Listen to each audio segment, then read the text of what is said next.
John, naming the Ashes squad, can you read out the 16 Australians that will be sent to England for the Yes, Ashes? certainly. The national selection panel has decided on a 16-man squad. Michael Clarke captain, Brad Haddin as vice captain, David Warner, Shane Watson, Ed Cowan, Philip Hughes, Usman Khawaja, Chris Rogers, Matthew Wade, Nathan Lyon, James Faulkner as the all-rounder, and then the fast bowling battery of Siddle, Bird, Harris, Pattinson and Stark. Those are the 16.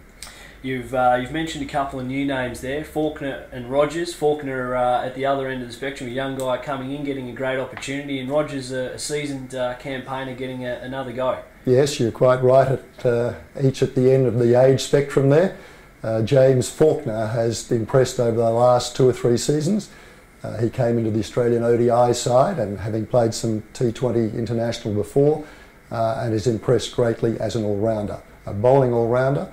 But he's never long out of the game. He gets wickets, he makes runs, he forms partnerships, and his performance in the recent Bupa Sheffield Shield final was outstanding.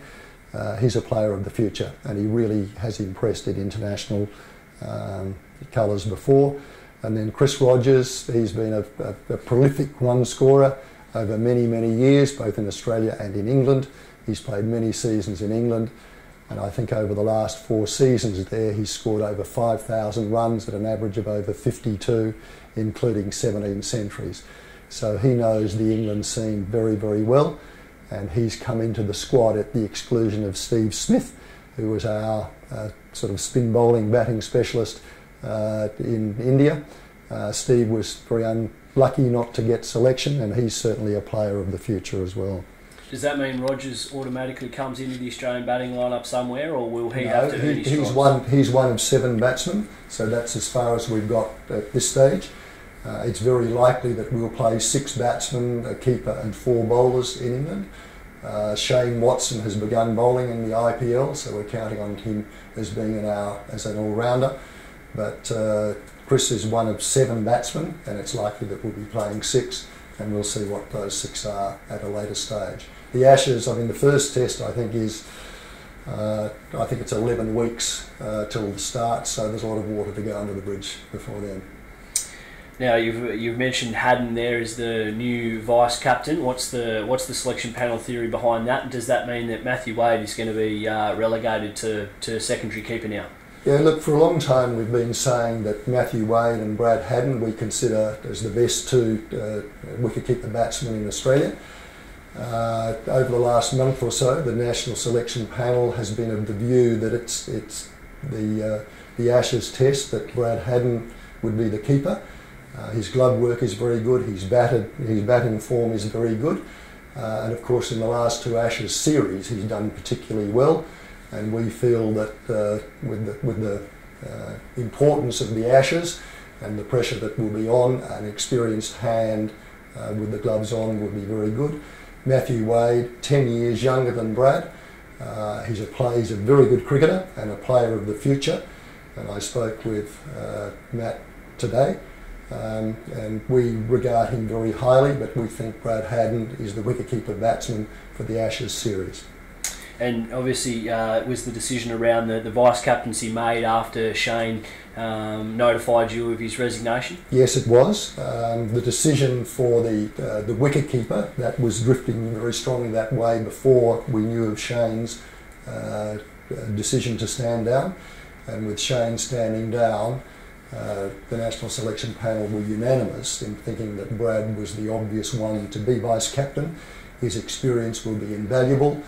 He's played a lot with Michael Clarke before, and he'll be the ideal support for Michael. You've only picked 1 spinner, Nathan Lyon. Do you see that the fast bowling brigade are going to be the most important ones in countering the England batting lineup, or will Nathan Lyon still have a role to play over there? Oh, look, we see Nathan Lyon as having a role. I mean, the options that we have are to play 4 seam bowlers, or 3 seam bowlers and a spinner, which is more likely, so that we see Nathan as playing a real role. The England batters, I think 6 of their top 7 are right-handers, and there is merit having the ball going away. But Nathan is our leading spinner. But there is the option. We've got 16 players named there, and we're stating quite clearly that if there is a need for another player to come into the squad, if we needed 2 spinners, then we had the option of doing that. But it's difficult to contemplate playing 2 spinners in a Test 11 in England at this stage. It's obviously it was a difficult tour of India. I'm sure that you would agree that the selection panel wasn't happy with the performances there. How are we going to turn around, and how do you rate the chances of the Australian squad that's shown? Well, the tour to India was very demanding, and our lads didn't perform as well as we would hoped. Basically, the performance was not acceptable. And my sense, and sort of Michael Clark and the team, I think that's galvanised the team. There's a couple of months off, and I think we will really gather ourselves, go through the Champions Trophy, and be very focused on the Ashes. I think we'll be very competitive in the Ashes. England have a very good, a very experienced, a very settled side, and we'll certainly go into the Ashes as underdogs. But I'm quietly confident that we'll acquit ourselves very well, and I know Michael and the team are really looking forward to the contest. There's a few synergies there with 1989 squad that went to England. Exactly. And probably wasn't given a great deal of chance and came away with the series win. Do you see some Well, similarities? I think it was 4-0, and I think Laurie Saul, who was the chairman of selectors at that stage, at the press interview at the beginning, was asked the question, when you are 3-0 down, will you call for reinforcements? And we won 4-0, and I think Laurie and the others were very pleased about that. Have you spoken to Laurie since? I speak to Laurie regularly.